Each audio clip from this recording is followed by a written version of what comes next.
The Citrus Heights City Council on Wednesday, July 10th, 2024. Nothing to report out of closed session. First item, please.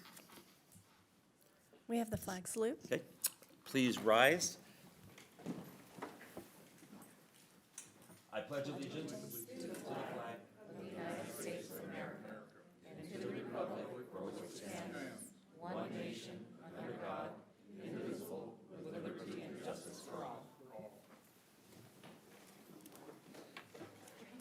Next item, please. We have the roll call. Councilmember Lopez Taff. Here. Councilmember Middleton. Here. Councilmember Schaefer. Here. Vice Mayor Karpinski Costa. Present. And Mayor Daniels. Here. Next item, please. This meeting of the Citrus Heights City Council is cablecast live on Metro Cable 14, the local government affairs channel on the Comcast and AT&T Uverse cable systems. This meeting is closed caption and live streamed at citrusheights.net. Tonight's meeting replays on Monday, July 15th at 9 a.m. on Channel 14. This meeting can also be viewed at the city's YouTube channel. Thank you very much. Next item, please. Next item is approval of agenda. Move approval? Second. It's been moved by Councilmember Schaefer and seconded by Councilmember Middleton. Any comments or questions on the motion? Hearing none, all in favor? Aye. Against? Next item, please. Next item is presentations. Number 4, proclamation of the City of Citrus Heights proclaiming July 2024 as Parks and Recreation Month. Thank you very much. I've asked Vice Mayor Karpinski Costa to do this presentation. I'd like to invite Sunrise Recreation Park District staff. I think we have Finance Manager Margaret Hatton, Interim Recreation and Community Services Superintendent Jake. Jake, is your last name pronounced Polito? It is. Oh, Polito, it's a nice name. Senior Account Clerk Michelle Patterson and Customer Service Representative Loida Bartolami. There we go. Thank you. This is a presentation of the City of Citrus Heights proclaiming July 2024 as Park and Recreation Month. Whereas National Parks and Recreation Month is celebrated in July, recognizing that parks and recreation build stronger, healthier, more resilient communities, this year's theme, Where You Belong, celebrates the many ways park and recreation professionals across the country foster a sense of belonging in their community. And whereas parks and recreation programs are an integral part of the Citrus Heights community and are vitally important to establishing and maintaining the quality of life in our communities, ensuring the health of all citizens and contributing to the economic and environmental well-being of the community, and whereas parks and recreation encourages physical activities by providing space for popular sports, hiking trails, swimming pools, and many other activities designed to promote active lifestyles, and whereas the Sunrise Park and Recreation District that serves the Citrus Heights community promotes physical, emotional, and mental wellness through organized fitness, play, activities, and special events in partnership with the city, such as Stars and Stripes and Sunday Fun Day. Now therefore be it resolved that the City Council of the City of Citrus Heights does hereby recognize the whole month of July 2024 as Parks and Recreation Month and urges all citizens to become familiar with the parks, trails, facilities, programs, and services available to them, and further recognizes the Sunrise Recreation and Park District's contributions to the Citrus Heights community. Would you like to speak? Sure. Well, first off, thank you for having us up here today. Can you hear me now? Yeah. All right. So thanks for having us today, City Council. First of all, I can speak on behalf of all of Sunrise, and we just want to express our gratitude for the partnership that we've had with the city over the many years as a district. And I think July is a beautiful month to recognize recreation. It's really the start not only of our new fiscal year, but really it's right there at the boom of summer.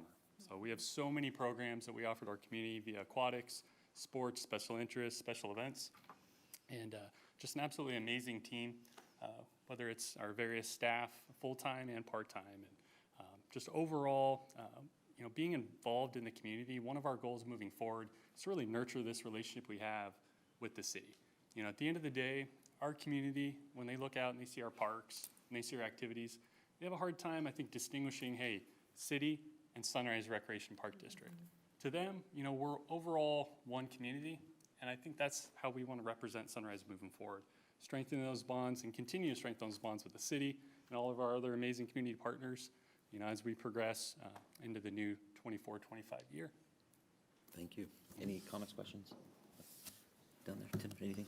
I have one other comment. We failed to put in the dog park. You know, we have a nice dog park that is part of the Sunrise Park District and serves the dogs of our community. And also the Neighborhood 10, the Arcade Creek Park Preserve that you've worked with us on the neighborhood level to make the sensory trail for the handicapped and blind. It's kind of cool. Absolutely, and we appreciate all your help with that as well. And I appreciate yours. I just have a quick question. It's a little bit of controversial, but did you have to close the pool because it got too hot?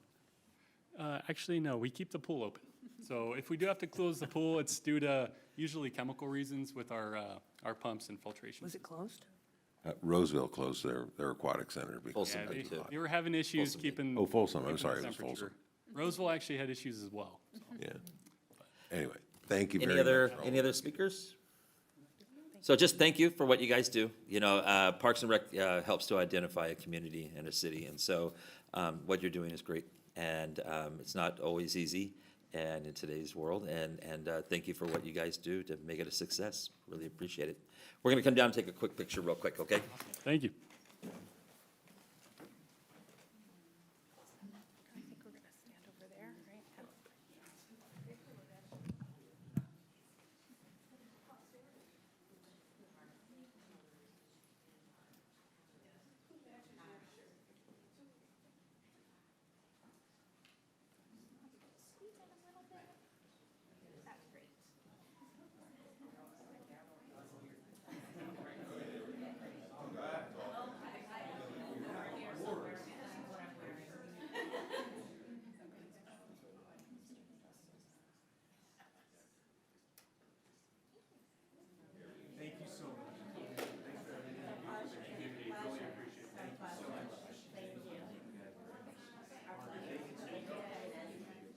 And I just gave the new signs over to Hein.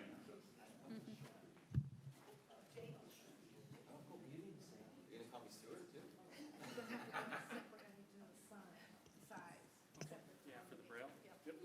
Thank you very much.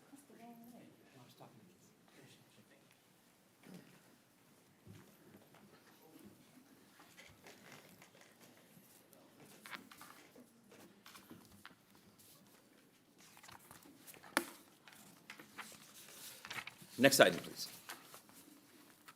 Next item is presentation number 5, a presentation by the Citrus Heights Police Department for National Night Out on August 6th, 2024.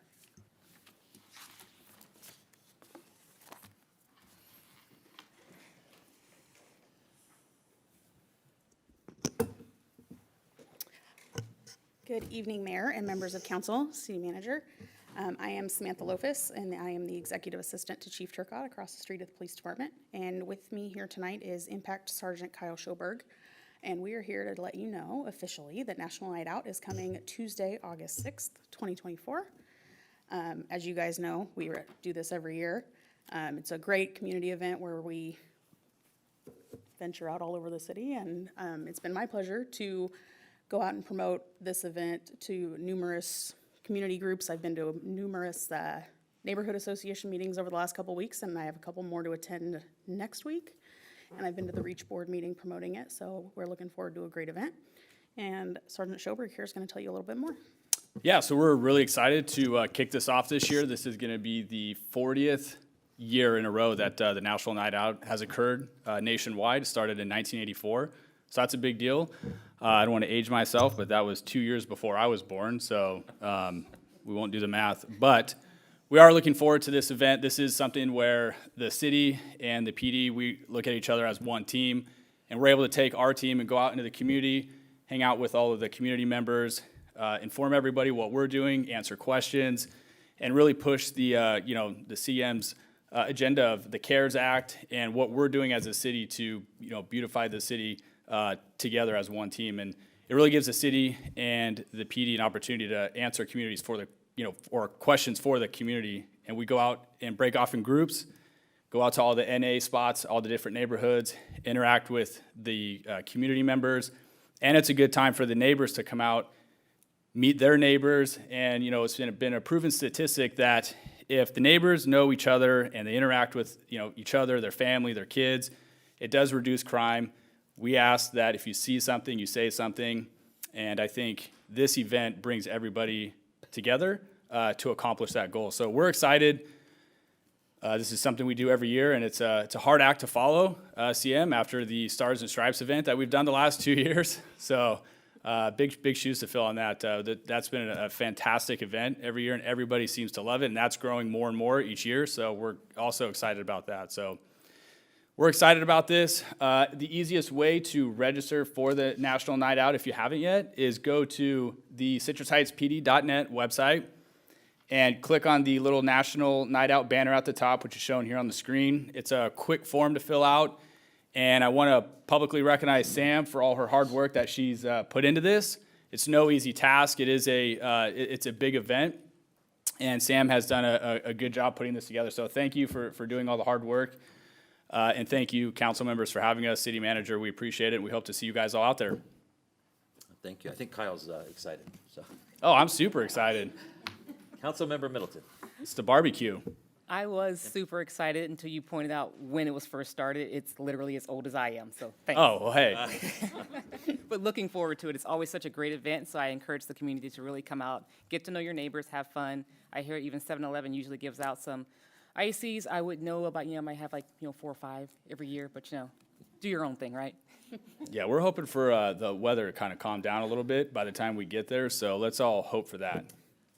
Yeah, I mean, this is great. This is, again, what helps communities get together.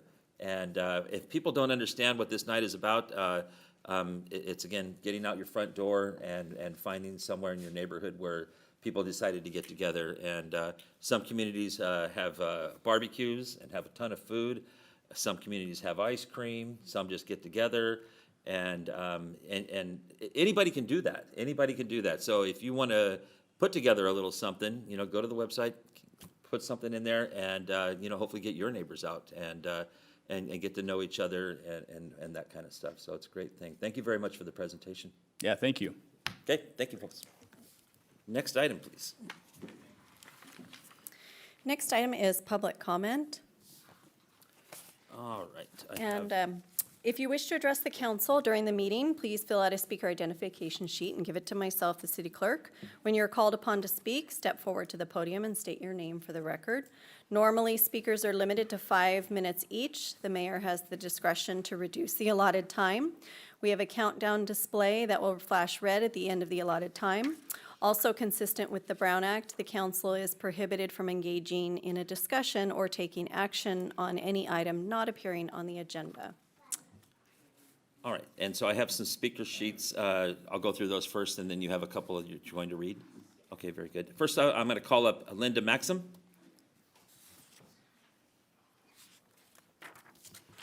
Hello. Hold on a minute, Linda. We can't hear you. Oops. I'm a Citrus Heights resident for 24 years and a business owner. The subject this evening that I'd like to bring to your attention is the safety of the Arcade Cripple Creek Trail. The city spent a lot of money to build this beautiful trail. And while I don't know the crime rate and what's going on, but we now see people using the path as an opportunity for crime and graffiti. I would like to give you an example. I drove home one night and there was a girl at the end of the path screaming, and she came to my car. She was in the middle of the street, and there was 2 gentlemen there. And we called 911. The dispatcher asked us what happened, and she said she couldn't send anyone out, that nothing happened to that person. The next morning, that fence, which is still graffitied, that whole fence where Watchtel is at the end of the path is graffitied. Those 2 guys were up to no good. And as women, we should be able to use that path any time of day, to walk by ourselves, to run, or anything. So I believe that the police department should have some kind of plan for routine patrol of the pathway.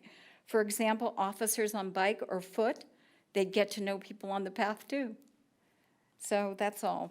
right. Thank you. Thank you very much. Really appreciate you coming out. You're welcome. Next up is David Shelton.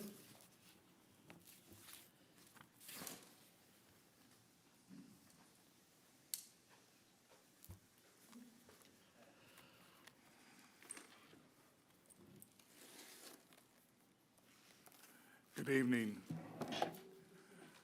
My name is David Shelton, and I live on a green belt and ask, what is Citrus Heights' practice on illegal fireworks? There are illegal fireworks at 3 houses on our street and behind the houses across the street. My focus was the possibility of a fire in the green belt spreading to my house. 3 Sacramento houses did have illegal fireworks fires. Fireworks were illegal. They were shot into the air at each of these locations. I called Citrus Heights 911 to report the early fireworks. The numbers were few at that time. Later, there were many illegal displays. There were many illegal fireworks in Fair Oaks and Carmichael. As I am only 2 blocks from the South City limits, I expected in the morning of July the 5th evidence of the fireworks. No evidence was found. The areas were totally clear.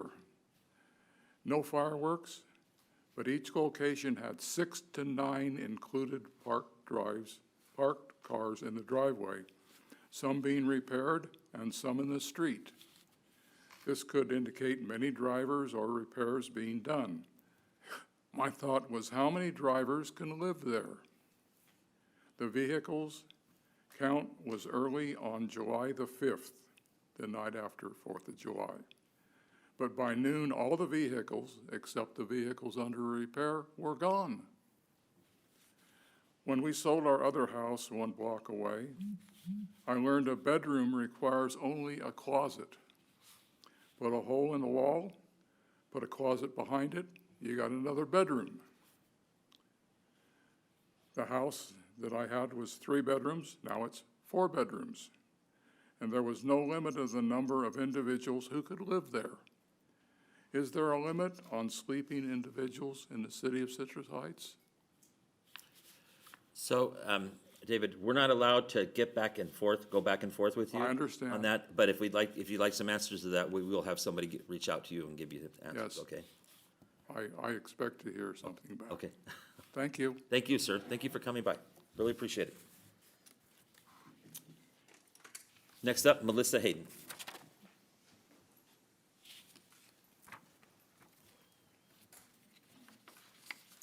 Hi, guys. I hope it's okay. I'm actually doing 2 people, mine and Karen Bierman. She had an emergency with her dog this evening. So she actually did send me her speech for you guys. So I'm only able to give you your 5 minutes. If you can include her comments in your comments, then. No, I'm just kidding. Karen, I know she's watching. Karen's a good gal, but you're here. I'm gonna read both. Okay. Or do both. Do your best. That's okay. Okay. This is from Karen. She was a volunteer for the 4th of July. She did the 29th, the 3rd, and the 4th as a volunteer in the police department for any dogs lost, loosed, and found.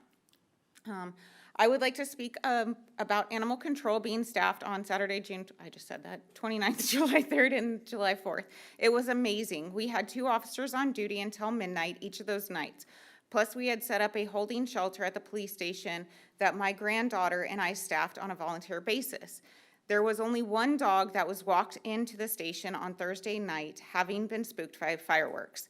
The lady who found him saw a post where I had said that animal control would be on duty, so she walked the dog into us.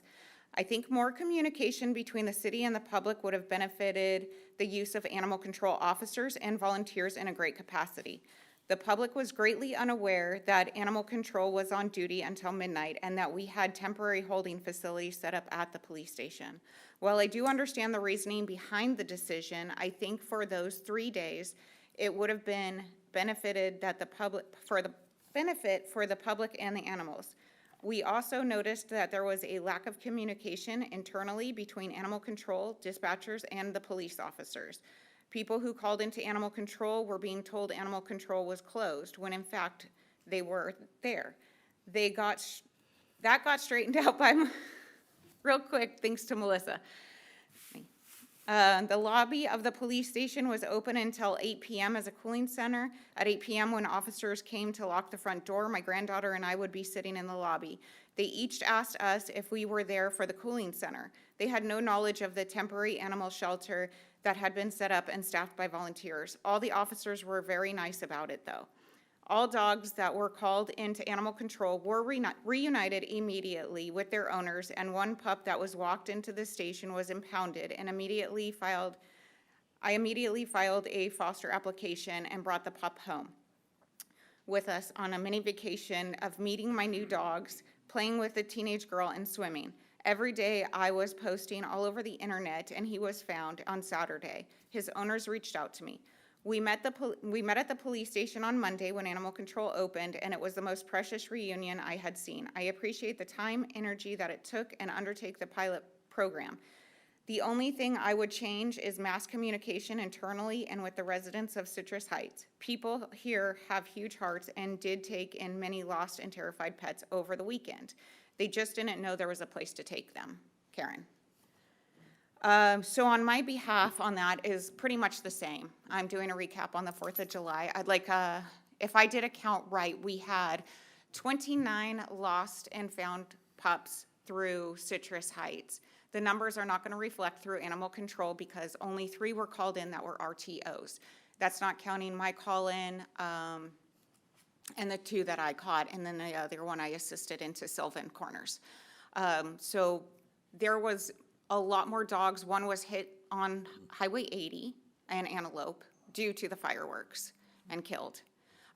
These are not reported by animal control, as that would no longer be our animal control officer. That would be, I believe Caltrans took care of that. So out of that, 29 dogs that we had loose on the 4th of July. As you can see, PCA, Placer County Animal Services, had 44 intakes for the 4th of July. We were a large number of that. So that does conclude that part of it.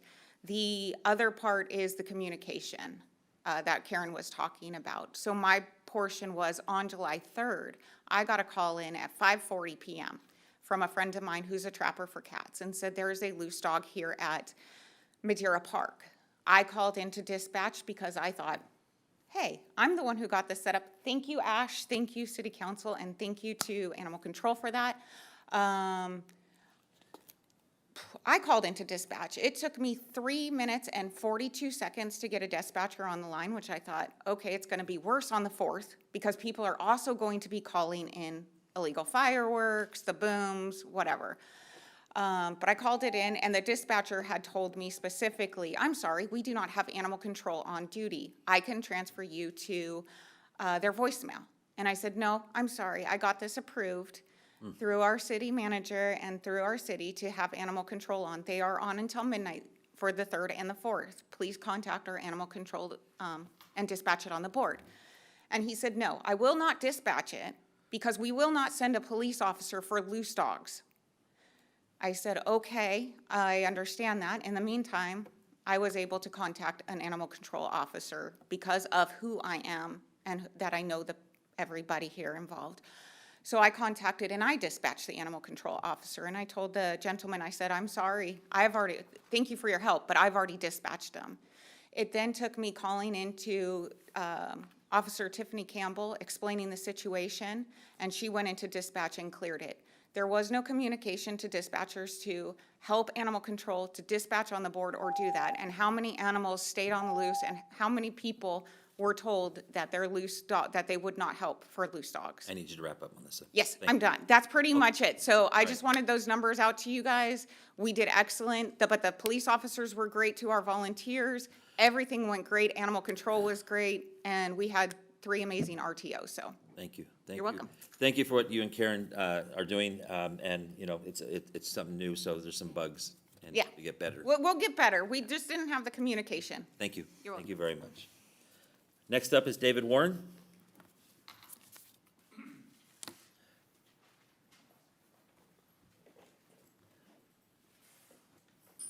Good evening. I have 2 matters. First, I spoke to one of the alumni from NYU in Lexington, Kentucky, and he's going to be going to the city council to introduce a resolution not to allow any California politicians to move there. But Good idea. hey, I have friends in low places. But more importantly, the reason I came here is the fireworks. My wife is unfortunately terminal, and she's in the hospital, and I had arranged to sleep in the hospital on the 4th of July. We have an alarm system in our house, and it was going off so often that I was forced to leave the hospital and come home. As I drove down Crosswoods Parkway to go to Crosswoods Circle, there were 2 people throwing M80s onto the land right across from the apartments, adjacent to the creek and the parkland. And the parkland is very dry grass, and when I asked them to stop, they just laughed at me. It is not with a lack of respect to the police department, but if I'd called it in, it's just one more of many, because as I got out of my car to go in the house, I saw all of the explosions going off in the air. I think it's time. Our community has grown enough that we need to establish a reserve police officer corps to be available for such events, such as the 4th of July event on the 29th, the holidays such as New Year's Eve, Christmas, 4th of July, to expand the number of people out on patrol. We're no longer just an agricultural little community. We're no longer just a residential community. We've grown, and we have to expand to meet the needs. The sworn officers are very limited in what they can do, only because of my criminal law background as a defense attorney. I know how long it takes from the moment of contact to arrest, preparing the necessary reports, and transportation to a lockup would take the officers completely out of the picture for most of the evening. So if we had reserve officers just to drive through the streets and make themselves visible, that would be very effective to cut down on the number of incidents. We are going through growing pains, and the city has to adopt and adapt to those changes. And it is way behind the curve on this kind of thing. So I've come here tonight to ask that you do something, because the response time on holidays is very lengthy, and we need to adjust. Thank you very much. Thank you, David, very much. Okay, that's all the speaker sheets I have. I believe Amy has a few call-ins Yes. or write-ins. I have 2 that were emailed to the city clerk's office, and the first one was from a Holly Day. Disregard for homeless rights is inhumane. Homeless people are human. They may not look like you, but they are not animals. They cry and feel sad like everybody else. To take the few things they have is cruel. I hope Citrus Heights can set an example in treating fellow humans with some dignity and respect. The next comment is from Serena Ostrowski. She states, I am writing this statement on behalf of our homeless community in Citrus Heights. I am asking for a safe place for them to sleep. It is dangerous to have homeless women hiding in secluded areas because they are afraid of getting tickets they are not able to pay for. It's even unsafe for males. These people are someone's daughter, son, sister, brother, father, mother, auntie, or uncle. Please practice compassion when making decisions affecting these individuals. And that concludes the written public comment. Thank you very much. Okay, next item, please. Next item is comments by council members and regional board updates. Okay, Councilmember Middleton. Thank you, Mayor. I'll start off by saying, and embarrassing you, happy belated birthday. Oh, thank you so much. You're very welcome. I don't like celebrating them anymore.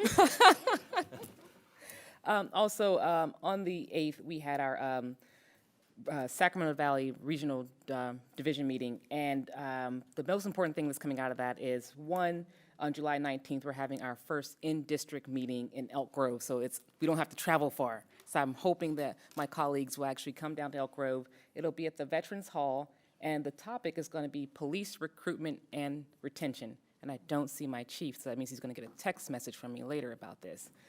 Just as a reminder, we're going to have the Elk Grove Police Lieutenant Carlos Vina and the Reading Police Administrative Captain coming out to talk about the different types of tactics and strategies they've used to help bring in more officers and retain them, because we know that with limited funding, we have to find creative ways to make sure our officers stay with our municipalities, but also make sure our communities remain safe. And coming up for you guys on my council, October 16th is our annual conference in Long Beach. We're going to do a year in review, and the installation for division officers, I have to back up a little bit there. On the 19th, we'll be voting for our new division officers. I will no longer be your president, so I'll be your immediate past president, and I'm looking forward to handing over that gavel.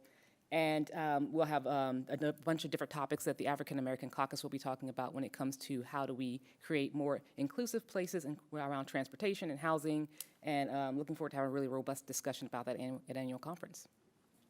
That it? That's it. Thank you so much. Councilmember Lopez-Tam. Surprisingly, I did not attend any meetings. I think all of my groups are on summer break, but I did happen to enjoy my 4th of July because I think our neighborhood got extra coverage from the police because we were the neighborhood that had the fires last year.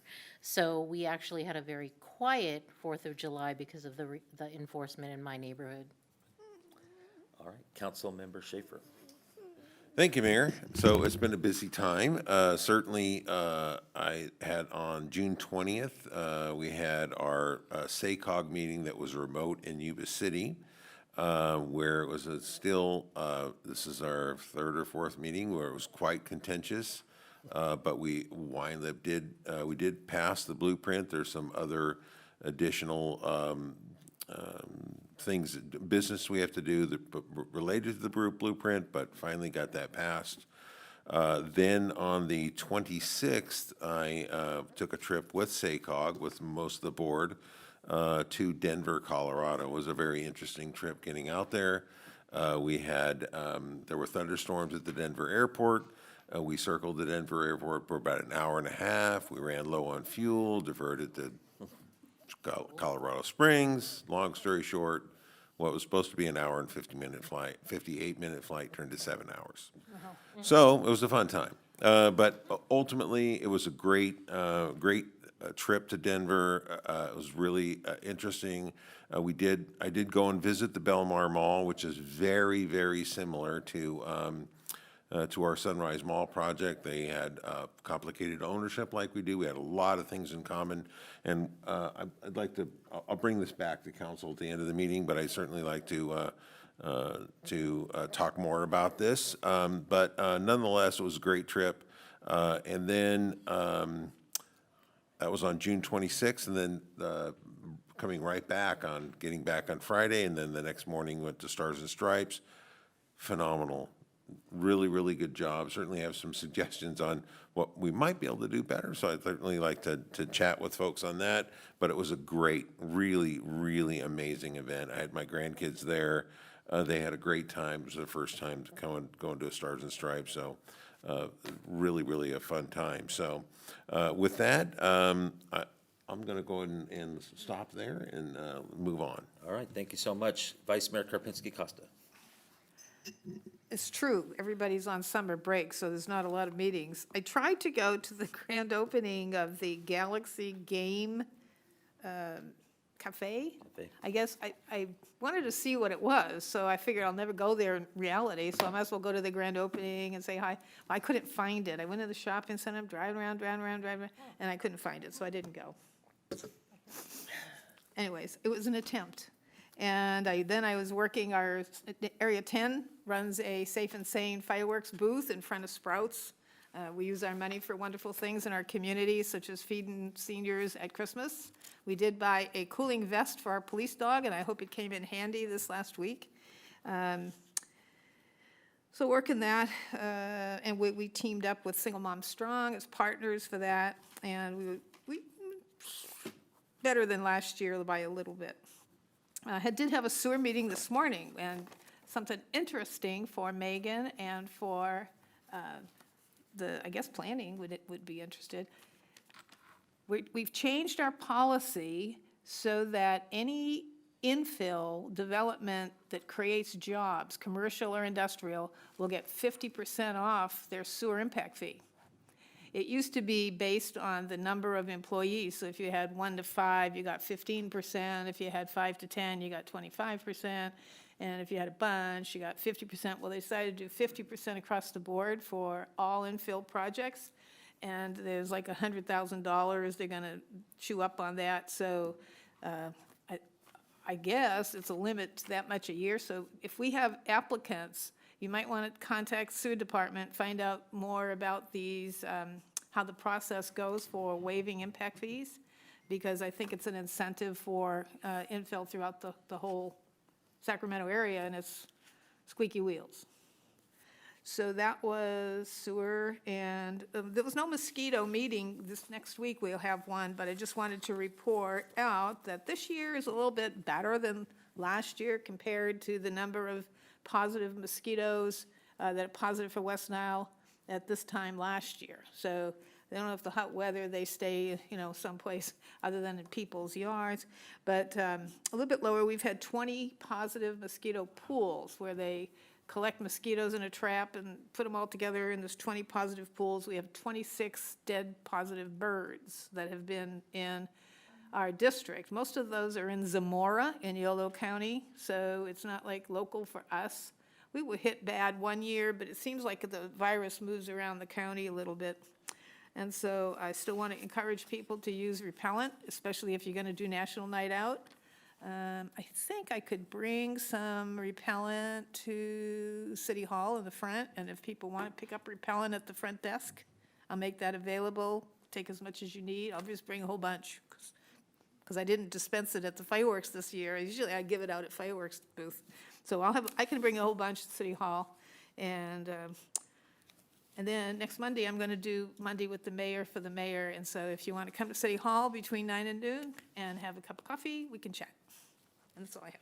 All right, thank you very much. Yeah, it was a great opportunity to go up and buy some fireworks at the stand that you mentioned. Oh, did you come? I did. I wasn't there when You you were got not there, there. No. but that's okay. I know you were Not there my in shift. spirit. And again, thank you for doing Mondays with the Mayor next week. That's continuing. For you that don't know, it's every Monday. I or somebody like the Vice Mayor will be here from 9 a.m. to 12 p.m. and you can come up and chat about anything you want to chat about. And then the only other thing is Stars and Stripes, the event, and oh my God, what an event. What a great time. I mean, just everything about it was just absolutely incredible. Everything that you would want in an event, a family-friendly event, was in place. And the crowd was over the top, and I'm concerned about next year because of the growth, but that's a good thing. And the only suggestion I have, and I appreciated the lights, the extra lights this year, and so that was good. And the only other thing would be a second Kona Ice truck, because the 45-minute wait was, but those guys were working their hearts out, man, just working as hard as they could. But yeah, a second Kona Ice truck would be good. That's it for me. Next item, please. Next item, we have consent calendar items 6, 7, 8, 9, and 10. Is there anyone that would like to pull any items from the consent calendar? Mayor, I'd like to abstain from the approval of minutes since I wasn't here. Okay. And I have a question on item 9. Do you need a staff report or just a No, just a question? question. I think Okay. the city manager can answer it. Could you read that item, Amy? Number 9. Number 9 is the California Highway Patrol Cannabis Tax Fund Grant Program funding acceptance. So we're getting $112,770.29. And my question is, how is that amount determined? Is it based on population, on past performance of our DUI checkpoints, or how is that money determined? Do you know? I'm going to get a little assistance from Commander Wells on that. Okay. He'll be right back. Maybe Ellie knows. I just wondered how that, Yeah, I'm sure there's a 29 formula cents. associated with it, but I think that there's Commander Wells. there's can some answer that. formula to come up with pennies at the end, I'm sure. Anyway, it's for the benefit of the public. It's for DUI checkpoints and drug recognition training and things like that. It's a wonderful grant. And I know he'll be here momentarily to And I answer would have that called question. you, except we moved our meetings to Wednesdays. So now I'm a day off on my calling to ask questions ahead of time. If you'd like to pull that item and we can No, bring it back at I'm the going end to of the prove it. I meeting, just we can was- do that. Maybe you could just answer the question after some other time after tonight? Yeah, Fine. absolutely. We can answer that later on in the meeting. Okay, sounds good. Any other items anybody wishing to pull? So we'll entertain a I'll move approval motion. of all the items. Okay, with the condition of number 6, Councilmember Schaefer abstaining. Second. Okay, it's been moved by Vice Mayor Karpinski-Costa, and seconded by Councilmember Middleton. Any comments or questions to the motion? No, hearing none. All in favor? Aye. Aye. Opposed? Passes. Next item, please. Next item is public hearing, item number 11. The subject is draft citizen participation plan amendment and 2025 through 29 consolidated plan update for the Community Development Block Grant Program. The recommendation is to conduct a public hearing and adopt a resolution approving the amended citizen participation plan for the Community Development Block Grant Program.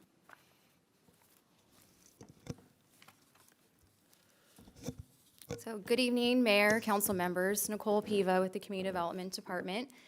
So just a quick update. This is just a brief update of the planning process and development of our 5-year consolidated plan.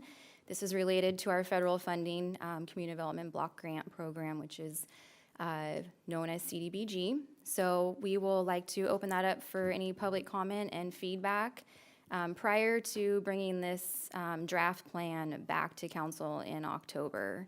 And then the second part of the item is to review the amended citizen participation plan. This is also part of our CDBG program. So we will ask for recommendation to approve the plan with resolution at the end of this meeting. So now I'd like to introduce Heidi. She is with Root Policy. She is the program manager. And I've been working with Heidi to develop this plan with her team since January. So I'm excited she's here to share this update with you. And she is from Denver, Colorado.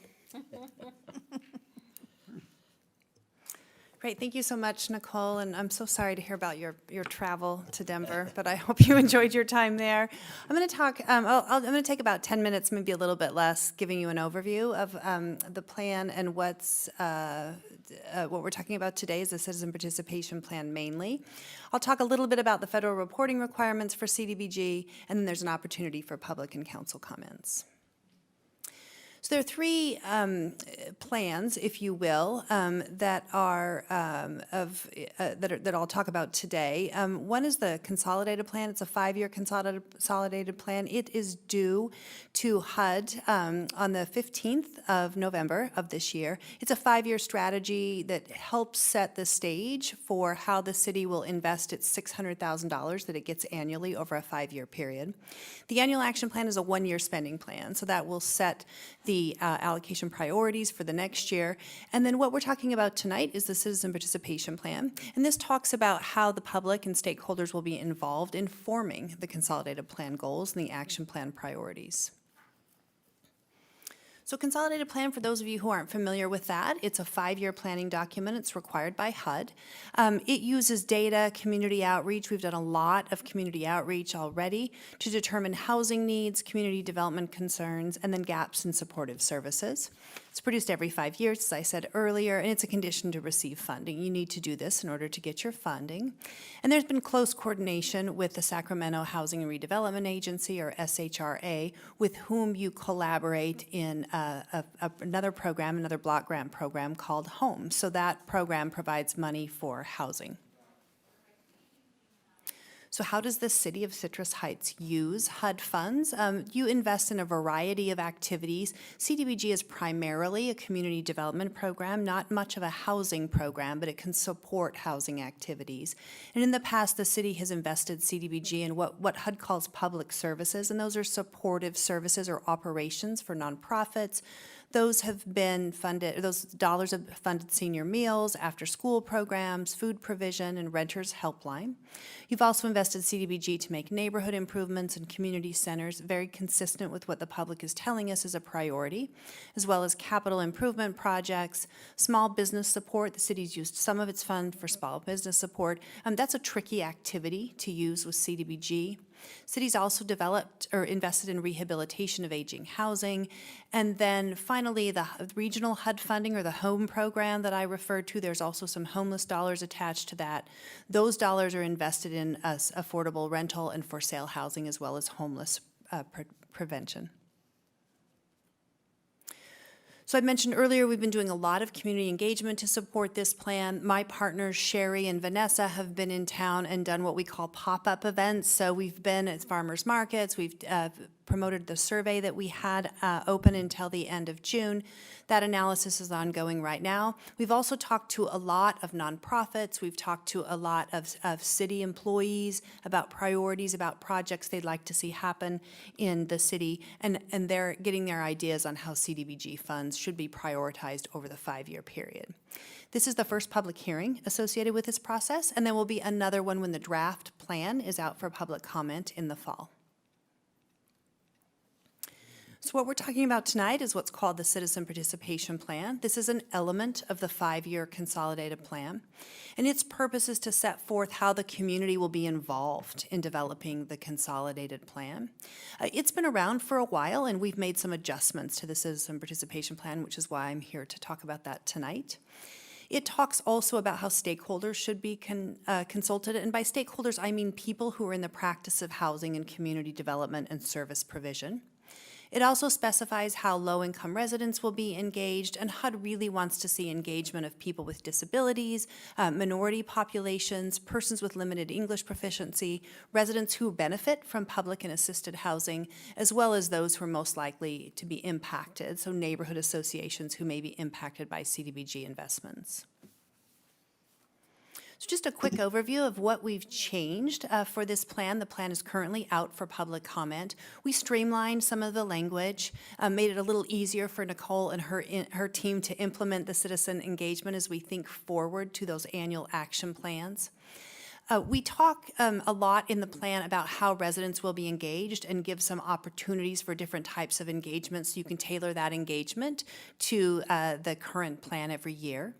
We're also recommending that the city maintain a contact list of resident groups, advocates, and organizations to contact during development of the plan and routinely engage with. We've also recommended some enhanced coordination. This is already going on, but at least talked about the enhanced coordination with SHRA. One of the big changes, and HUD has relaxed requirements of public notices published in newspapers.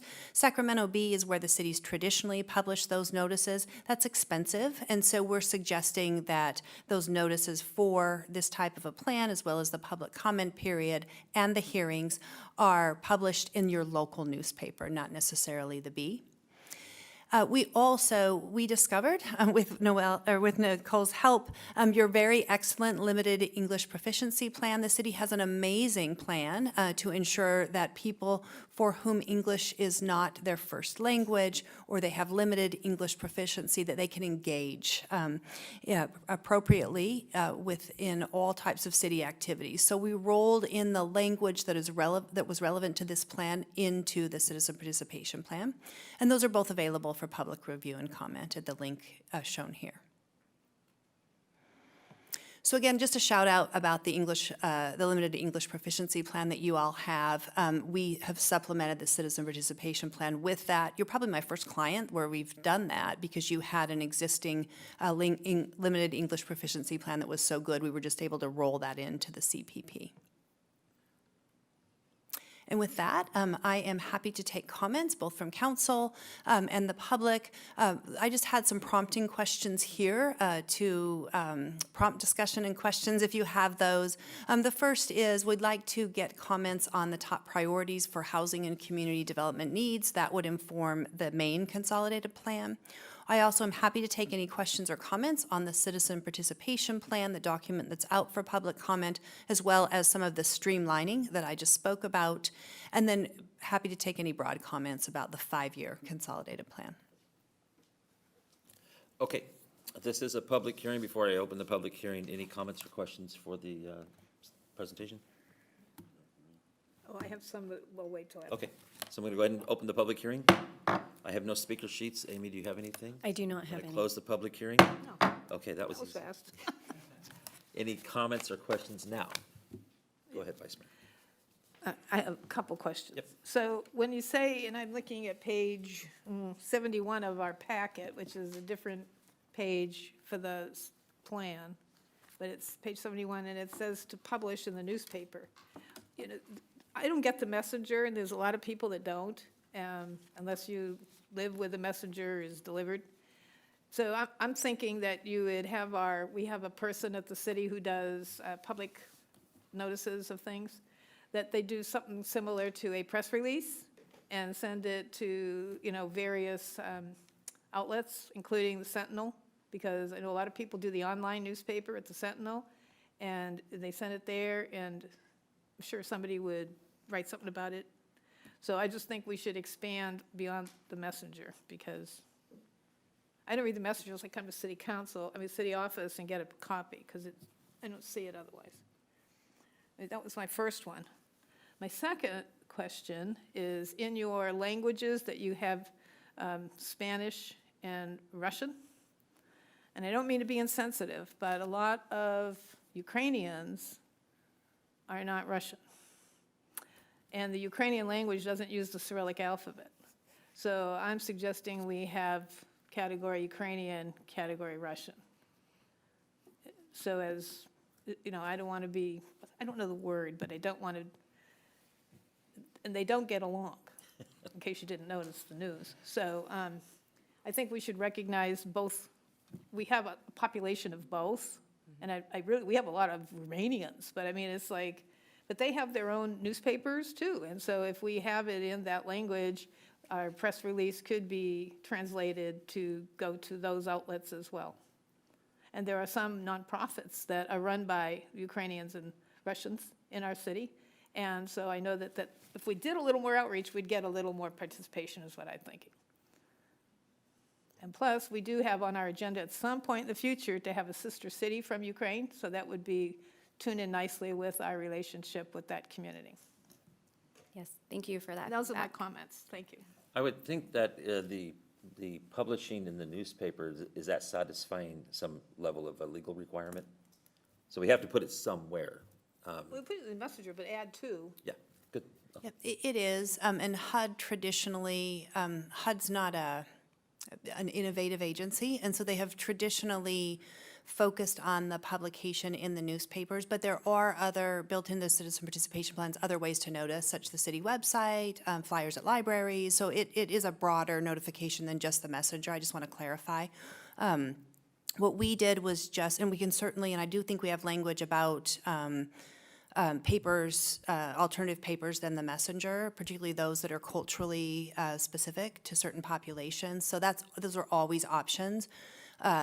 We just wanted to avoid having to only or to prioritize publishing in the B because it is expensive and it doesn't reach as many people.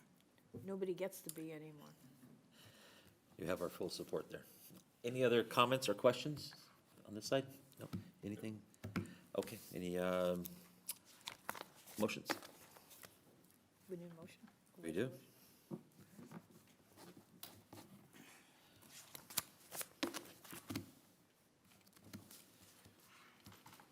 I move that adopt resolution 2024, a resolution of the City Council of the City of Citrus Heights approving the amended citizen participation plan for the Community Development Block Grant Program. Second.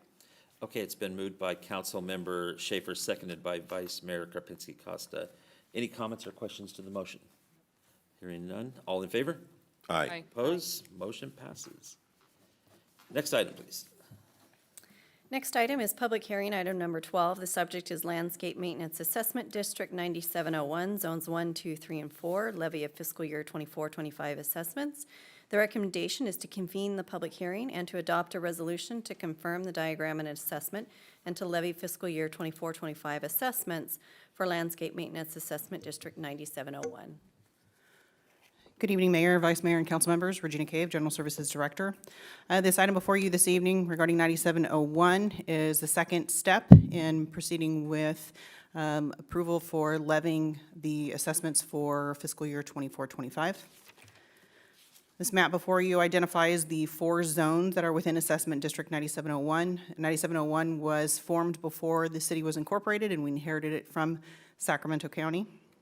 And I know that there has been some questions regarding specifically Zone 4 in terms of who and what residents are part of Zone 4. So to break it out into the map, the area in yellow is the Creek Ridge Townhome Owners Association. They are not part of the assessment district. They are not assessed. They do not pay into the assessment district. There's a small strip that separates between the homeowners association, if you can see my arrow, small landscape area that back in 2008, the city entertained and executed an agreement with the Townhome Owners Association to shift a fence line along that landscape, and the city still owns it, but the homeowners association maintains it through their HOA. The area in red, the large parcels, there's 103 between both chunks of red and are part of the Landscape Assessment District. They are all assessed. The area in pink is also part of the 111 parcels that are listed in the engineer's report for the Landscape Assessment District for Zone 4. But they are also part of the HOA, so they pay into their HOA, and they're also part of the assessment district. That was a second phase of the original Villa Creek Ridge subdivision. So I just wanted to clarify that to the best I could. So this item before you, again, is the second step, requesting to convene the public hearing and seeking approval to confirm the diagram and levies for 24-25. Okay, this is a public hearing matter. Before I open the public hearing, any comments or questions for staff?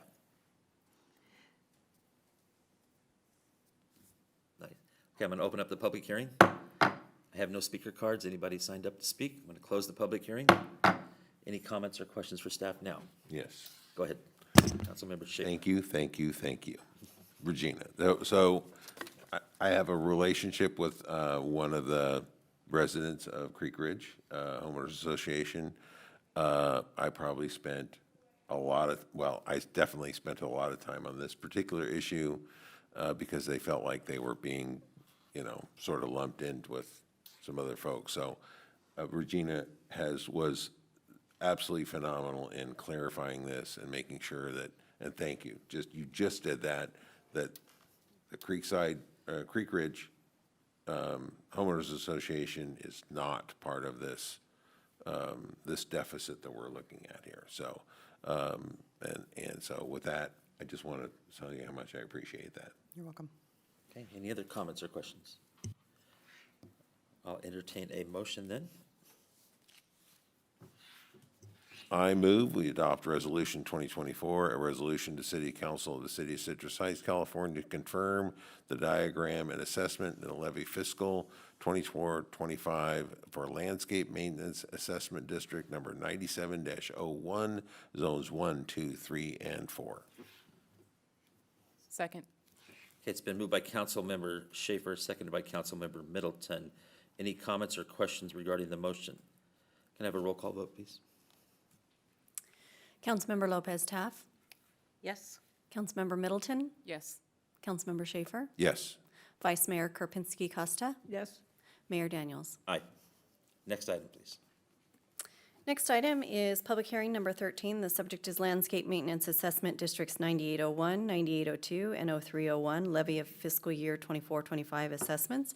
And there are 3 resolutions for each of the zones that are presented for city council consideration.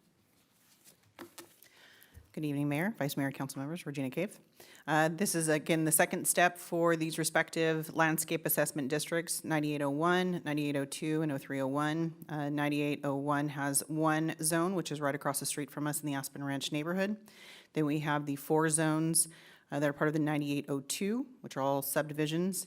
And then we have 0301, which consists of Stock Ranch at the north, which is the primarily commercial areas. We have 0301 Zone 2, which is the residential areas right here off of Stock Ranch. And then we have the newer district, or newer zone, excuse me, which is Zone 3, the Mitchell Village. And same thing, requesting to, again, convene public hearing and then the respective resolutions to approve to levy these zones. Okay, this is a public hearing item. Before I open the public hearing, any comments or questions of staff? Yes, Vice Mayor Karpinski. So just about all but 2 of this group are running in deficits as well.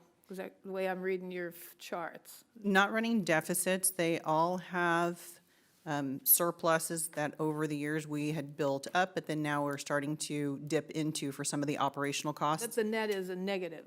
Correct. That is because we just started to implement a 3% or up to 4% CPI within the last 2 fiscal years. So you'll catch up on those? That is the expectation. Any other questions or comments? Hearing none, I'll open the public hearing. Anybody signed up for the item? No, going to close the public hearing. And any motions by the council? Can we take all these in one motion? And traditionally, we've taken each resolution separately, and we have 3 Actually, about resolutions. traditions. Okay, we'll take them individually. I'll do it. Okay, do it. Adopt a resolution 2024, a resolution, the city council is, oh, wait a second. I want to make sure yes, that's the right one. Okay.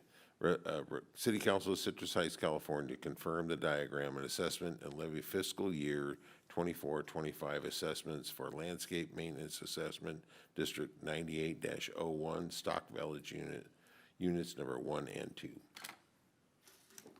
Second. It's been moved by Councilmember Schaefer, second by Councilmember Middleton. Any comments or questions to the motion? Hearing none, roll call vote, please. Councilmember Lopez Taft. Aye.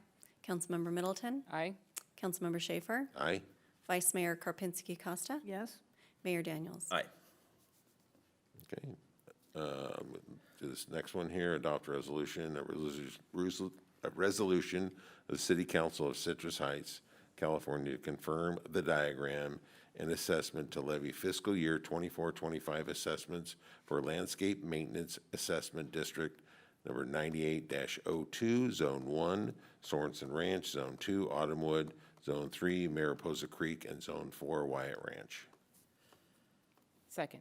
It's been moved by Councilmember Schaefer and seconded by Councilmember Middleton. Any comments or questions to the motion? Hearing none, roll call vote, please. Councilmember Lopez Taft. Yes. Councilmember Middleton. Yes. Councilmember Schaefer. Yes. Vice Mayor Karpinski Costa. Yes. Mayor Daniels. Aye. Next item, please. Next motion, please. Yes. Adopt a resolution 2024, a resolution of the City Council of the City of Citrus Heights, California, to confirm the diagram and assessment and levy fiscal year 24-25 assessments for landscape maintenance assessment district number 03-01, Stock Ranch zones, Zone 1, Stock Ranch North, Zone 2, Stock Ranch South, and Zone 3, Mitchell Farms. Second.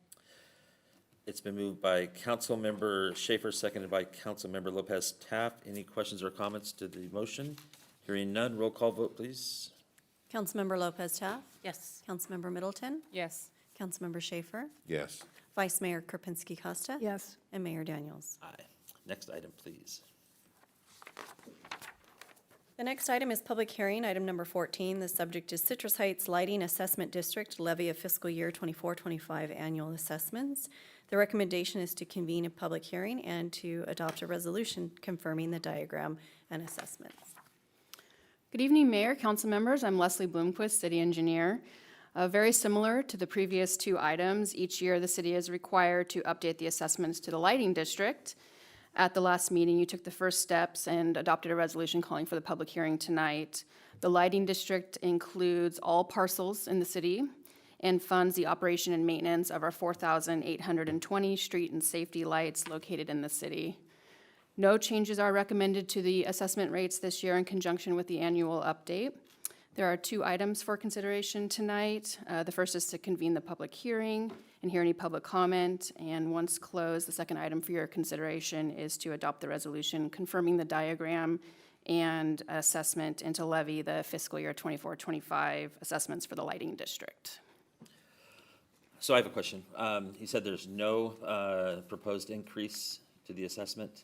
Correct. And why aren't we doing that? You know, with obviously with the cost of everything going up over the last year, 2 years, how come we're not keeping up with that so that we don't have to make a big increase at some point? So the Citrus Heights Lighting District is another assessment district that we inherited from the county, and it was established before the adoption of Prop 218.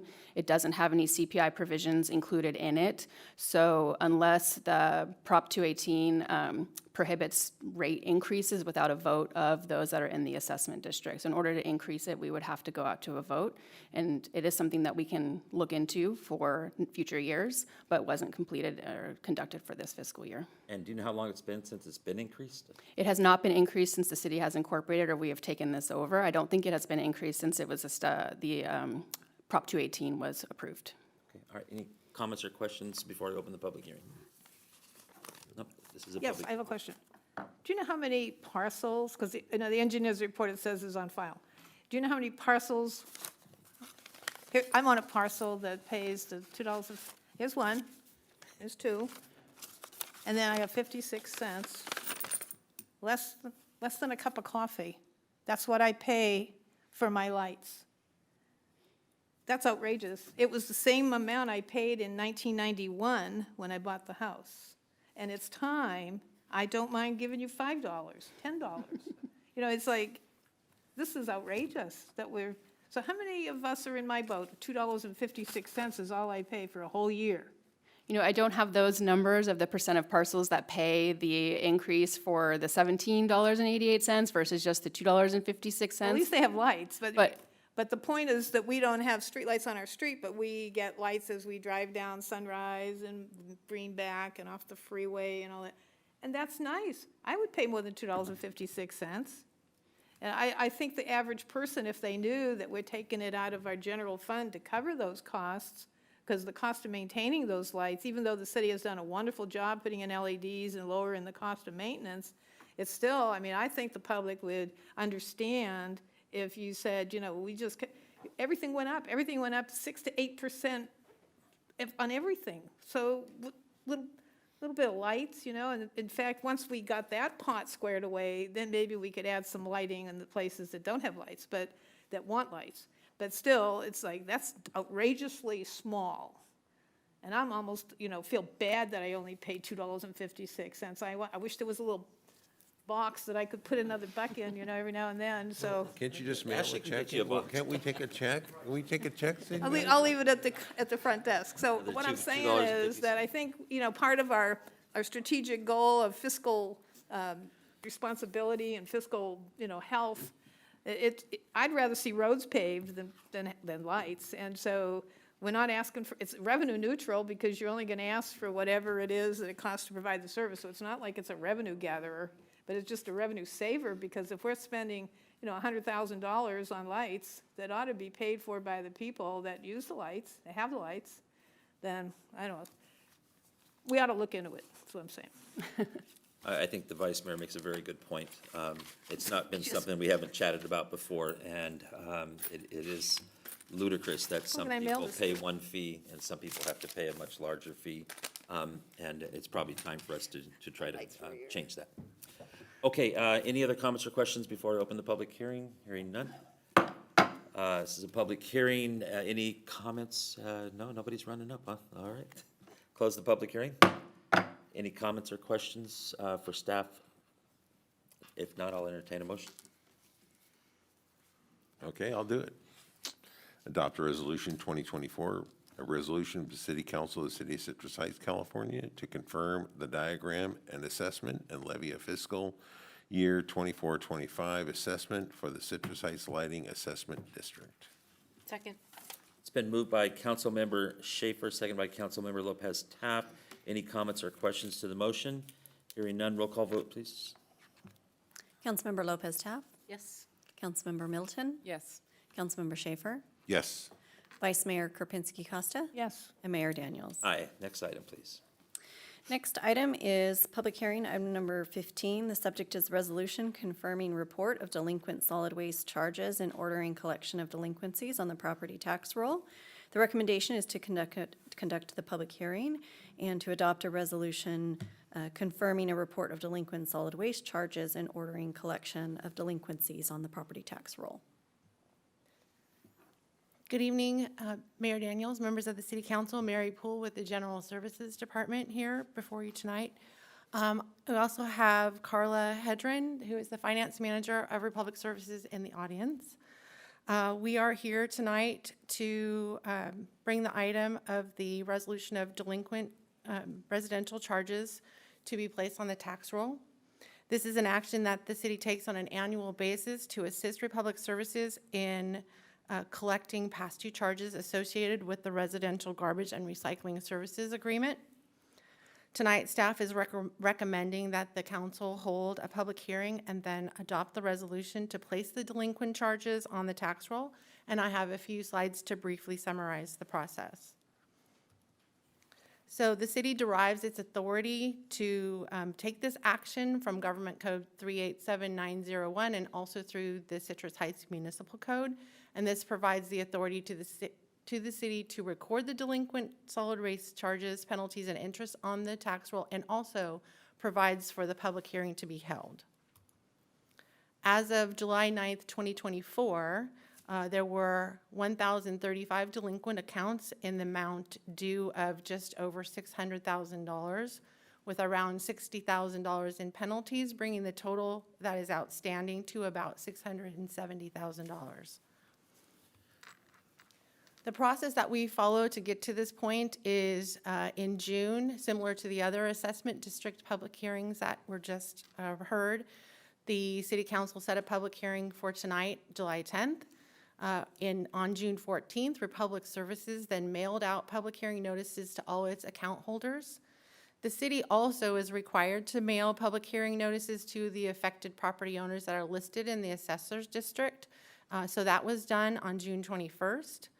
We then also published the public hearing notice in the Citrus Heights Messenger on June 28th. The public hearing is being held tonight. In August, there will be a final reconciliation with Republic Services, so any of the stragglers that are coming in, just making sure that the record of delinquencies is up to date. Then in August, we will finalize that list and submit it to the county to be placed on the tax roll. Then when the county receives the taxes coming in, they forward the payments to the city, and we then turn around and provide Republic Services with those amounts that are due. So the recommendation tonight is here before you, and I'm happy to answer any questions. Thank you. Well, this is my favorite item every year because it's our opportunity to see Mary Poole. So. Any comments or questions before I open the public hearing? I think it's amazing that people don't pay their garbage bill. I'll hold mine till after the Okay. public hearing. Okay, go ahead. Just a clarification, are these all residential accounts or business and residential? They are all residential accounts. They are part of the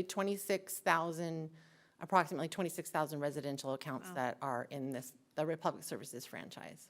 And this totals about a little over 4% of the total accounts. Okay, wow. Any others? Okay, this is a public hearing. I'm going to go ahead and open the public hearing. Any speaker sheets? None, really? Going to close the public hearing? Okay, any comments or questions? I just wanted to say, Mary, it's the same in the sewer. The delinquent accounts in sewer was about 4% of the accounts, but it came to about 4% of the sewer district was $10 million, so it's a lot of money. Okay, any motions? I got a Oh, comment I'm sorry. real quick. Go ahead. And that is, Schaefer. last year was about 1,000. It seems like it's almost the math just repeats every year. It's very similar. Yeah. And it goes down, so it goes down, it went down about 384 accounts since we did the notice in late June. Does Republic offer assistance to low-income families for that bill? Republic does not offer assistance to low-income families. That would be something the city would have to do, because it can't be included as part of the ratepayers can't subsidize that. Okay, yeah, like in sewer, they do the non-rate, non-fee is what they subsidize for the assistance program. Is there any correlation for rental properties versus homeowned properties? Are these people that potentially vacated their property and just left the bill? You know, I have instead? not looked into that, but I certainly could It seems, let you know. because it's so consistent, there's got to be a systematic sort of connection here. And that's just sort of one of the things that comes to mind for me is Yeah. somebody just moved out and bailed out on their bill, and Tenants. yeah, it was a tenant issue. The average number of accounts, very similar to what you said, Councilmember Schaefer, is around 1,100 since we've been doing this. Got it. Thank you. All right, any other comments or questions? If not, I'll entertain a motion. I'll let somebody else take it. Get those gals down there to do something. All right, I'll move that we adopt a resolution of the City Council of Citrus Heights confirming a report of delinquent solid waste charges and ordering collection of delinquencies on the property tax roll. Second. Okay, it's been moved by Councilmember Middleton and seconded by Councilmember Lopez Taft. Any questions on the, comments on the motion? Hearing none. All in favor? Aye. Opposed? Motion passes. Next item, please. Oh, yeah, next item. Next item is Department Reports, number 16. The subject is update on partnership with neighborhood areas to identify locations for placemaking assets promoting historic Lincoln Highway or similar areas of interest by the General Services Department. Good evening again, Mayor, Vice Mayor, and council members. Regina Cave. I'm proud to bring this item before you. This has been a fun one for me. I've been working with one of our local residents here, Mr. Andrew Saunders, pleasure, and the Lincoln Highway Association California chapter to help identify locations here in the city and also create specifications for these signs so we can use these here in the future if council so wishes. Mr. Andrew Saunders has identified for me 4 locations on Auburn Boulevard, of course. We have a location identified adjacent to Sylvan Cemetery. There's currently an historic sign there right next to the cemetery, so that would work very well. Additionally, we have the 14-mile house near Donegal Drive that is also a point of interest, of historical interest. We have the 12-mile house, which is near DeVecchi down south of Greenback Lane. And then based on council input at a prior meeting, we've also looked at the north city limits, possibly in conjunction with a new signalized intersection that will be erected as part of Auburn Boulevard Phase 2. That sign would go in at completion of the project, but we would plan for that ahead of time and seeing if we can actually incorporate it into the monument. So fabrication currently is in process, and we will be coordinating for installation and unveiling, so we will have some type of press release. There's definitely some photographs to commemorate each one of the locations. So, Mr. Andrew Saunders, I don't know if you had any comments that you had wanted to make? No? You've been wonderful to work with. That's not what I was asking for, but thank you. How much you pay him to say that? I did not. Thank you. And that would be it. So if Any there's comments or questions? It's a nice design. Very It's a nice. nice design. Red, white, and blue, it's a nice design. Yeah. Sad that they're on in Folsom along the main corridor there, and then Regina interacted with the city of Folsom for some of their information. Yeah, I think that would hopefully look great on the new monument that's going to happen. Absolutely. Okay, thank you so much. Thank you. Next item, please. Next item is city manager items.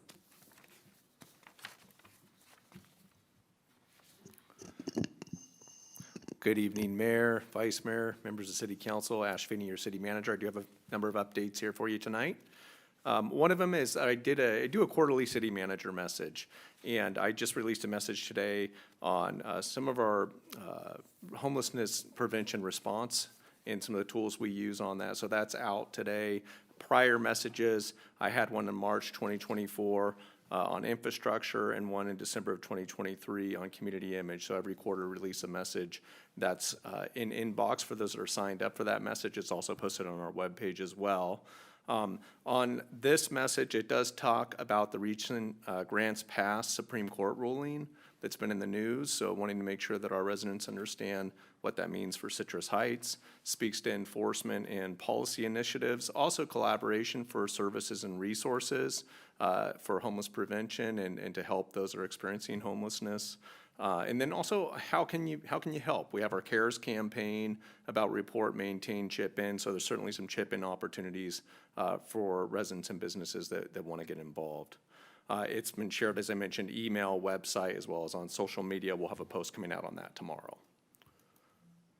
City Scoop, unfortunately, I think all the ice cream would have been melted if we proceeded with City Scoop. We've had some fantastic City Scoop events. It's something that's near and dear, I know, to the City Council and our staff's heart, and that's been well received by the community. We so appreciate Metro Fire's collaboration. They'll hold a City Scoop at Station 27, but unfortunately, with the heat we're experiencing, we had to cancel it. I don't want to put anyone in harm's way, and again, it might be disappointing with the ice cream if it's liquid. So the next City Scoop is on August 8th, and we're going to hope for some cooperating weather, and that one will be held at Lycan School, and that'll start at 6:30 p.m. Of course, with Metro Fire, great partner, we'll continue to coordinate with them on some future event. Cooling centers, speaking of the heat, our cooling center has been open, continues to be open, our police department lobby at 6315 Fountain Square Drive. The cooling center is always open any day that we are projecting 100 degrees or hotter, and it is open until 8 p.m. or until the temperature drops below 100 degrees, but it won't close earlier than 8 p.m. In addition to our local cooling center, there's a number of regional cooling centers. In Sacramento, Regional Transit does offer free rides to cooling centers throughout the region. There's no flyer needed. I know that that's been talked about in the past. If they just mention, I'd like to get to a cooling center, any of our residents can get to another cooling center location throughout the region. Where can pets go? If we don't take them, where can they go? Do we know? That's something that people would have to make an arrangement for their pet. If they have a pet, they would need to make an arrangement for where that pet could go. Stars and Stripes, we had a fantastic celebration. The council touched on this. It was on June 29th. Okay. It was our second annual event, and it was fantastic. Council touched on it. I mean, we had more than 7,000 attendees, and it went terrific. I mean, I saw so many people connecting with neighbors. It was truly a community event. I talked to a lot of people afterward there were school children, seeing kids from school, running around, having a good time, listening to music, a fantastic kids zone, a lot of community partners that participated, and some great music too, and followed with a fantastic fireworks show. No issues. Just fantastic community event. People really enjoyed it, a lot of good feedback, and we have some photos that can be found on the website here, but appreciate all the supportive comments on that, and really appreciate the team's effort. That was a huge effort. It continues to be. Really impressed with the team on executing an event like this for the community. Really went very well. A lot of effort there. We have a city council meeting recess that's going to be occurring for summer recess. The July 24th meeting will not be held. The next meeting will be on Wednesday, August 14th.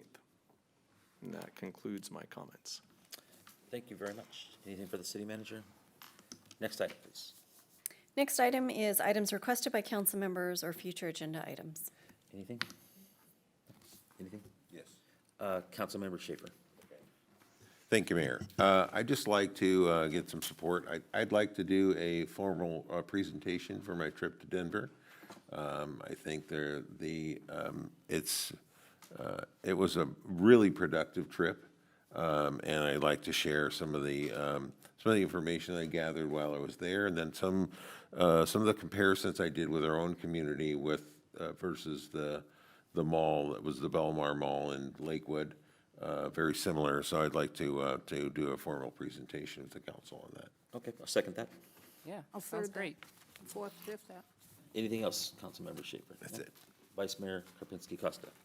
In light of tonight's public comments and my comments myself, is that I think we should become a no tolerant for illegal fireworks in our city. The city of Woodland made over $100,000. They have an ordinance that not only fines per host, but per firework. So like one guy had 22, so he was fined $22,000. If nothing else, an ordinance could be steep enough that it would be the fear of the Lord of getting caught, that might deter. I mean, maybe your neighborhood was good, Mary Jane, mine was not. It was I just second that. horrible. So just look at our ordinance, make it stiffer, and then we can work at participation to the community, to reporting. But right now, our ordinance is, I don't think, very enforceable. People, they look at it, oh, big deal. I support that. Okay, we'll bring that Good, back. we'll do it. Anything else?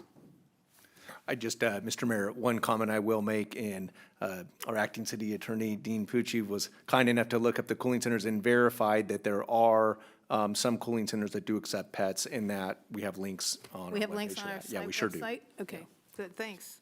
Thanks for looking that up. Okay, we are going to adjourn in a moment. However, we're going to adjourn and then go right into a one-item special meeting right here. So it's kind of unusual, but I just wanted to make sure everybody understood what's going on. So if there's nothing else, we'll go ahead and adjourn. And then I'll go ahead and call the special meeting of the Citrus Heights City Council for July 10th, 2024 meeting to order. Roll call, please. Councilmember Lopez Taft. Here. Councilmember Middleton. Here. Councilmember Schaefer. Here. Vice Mayor Karpinski Costa. Present. And Mayor Daniels. Here.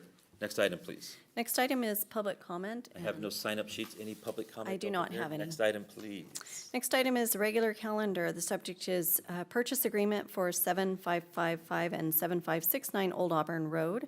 The recommendation is to adopt a resolution authorizing the city manager to execute a purchase agreement and joint escrow instructions with Stony Investments for the acquisition of 7555 and 7569 Old Auburn Road. Well, good evening, Mr. Mayor, Vice Mayor, members of the council. Ash Feeney, your city manager, to talk about this particular item. As City Clerk Mann mentioned, it is a request to approve a resolution that would authorize your city manager to enter into a purchasing agreement to acquire these properties, and I'm going to speak to that here momentarily. If we look at the site, it is at 755 and 7569 Old Auburn Road. It is a former preschool that has recently closed, and it is a unique site. It does have two existing buildings. One of them is 3,128 square feet, the other is 4,000 square feet. I have toured the buildings, and it's two separate parcels, and they total about 1.74 acres in size. Public facilities are permitted use in this zone, and there's existing fencing and other improvements as well as landscape and some other ancillary structures on the site. It's a unique opportunity for strategic investment for the city of Citrus Heights. It's not often that we see structures that could support future services that come available on the market that are not too far from our City Hall campus here in the city. And I know one of the strategic objectives that the council currently has on their calendar that we are going to be researching, and it was one of your charges to us, was to look at the feasibility of increased local sheltering and reunification options for lost pets. So I and the team have been looking at some of those options, and some of those options are very limited. And so this acquisition does provide a strategic opportunity for some point in the future, and that may be out a ways, candidly, because that's something that we need to explore as a staff team. We do have a future meeting coming to you, a contract with Sacramento County for sheltering options, and we're excited to have that relationship with them. But the cost of sheltering is increasing. We're seeing over 100% increase in this contract in a fiscal year. So as your city manager, I want to look for opportunities that hit on the strategic objective that you're looking at, but also that help us control our destiny in the future, whether that future is in the coming years, 5 years, 10 years out. And an opportunity like this would provide for a strategic investment should we ultimately look to expand some local sheltering options if the costs warrant us doing so. And then certainly the property as it exists provides for a number of different opportunities if that sheltering option needs to wait a bit. But we'll come back and talk more about those sheltering options in the future, but it is a unique strategic investment opportunity, and it's one I'd recommend that City Council authorize me to pursue. I'm gonna go over some deal terms. For the purchase agreement terms, the acquisition price would be $1.2 million. There are deposits, $25,000 initial deposit that would be refundable for up to a period of 60 days. That would give us a feasibility period to investigate the property. After that, the deposit is increased to $50,000, so we'd have a $50,000 total deposit. It would be applicable to the purchase price. At that time, it would be non-refundable, but we'd have an additional 60 days, to continue to examine the property. In addition to that, $50,000 deposit going non-refundable after that 60-day period, there would be a non-applicable per diem payment to the seller, and that would be $5,000 per month, starting after the second deposit, so that would be out 60 days, and it would terminate at closing. So the total escrow period is envisioned to be 130 days from a purchase agreement execution. So speaking of that per diem payment, that might be 2 to 3 months of per diem payments. So the recommendation is for the City Council to approve the resolution as stated here on this slide. Okay, thank you. Any questions or comments regarding the item? Nope. Okay, yeah, just, a great opportunity. The city isn't in the business of owning a lot of properties, but one thing we are in the business is spending our money wisely. And that's why we have the ability to make this kind of a purchase at this time, because we have a nice surplus or reserve, or whatever words you want to use. So a great opportunity for us. Any motions? I'll make a motion. So the motion is right here. A resolution of the City Council of the City of Citrus Heights, California, authorizing the city manager to execute a purchase agreement and joint escrow instructions for the Stony Investments LLP, with the Stony Investments LLP, for the acquisition of 7555 and 7569 Old Auburn Road, Citrus Heights, California, 95610, APNS 211-0051-019-000 and 211-0051-020-000. Second. Okay, it's been moved by Councilmember Schaefer and seconded by Councilmember Lopez Taft. Any questions or comments regarding the motion? Hearing none. Roll call vote, please. Councilmember Lopez Taft? Yes. Councilmember Middleton? Yes. Councilmember Schaefer? Yes. Vice Mayor Karpinski Costa? Enthusiastic, yes. And Mayor Daniels? Very much yes. Okay, that's it. We have no other items, and we'll adjourn.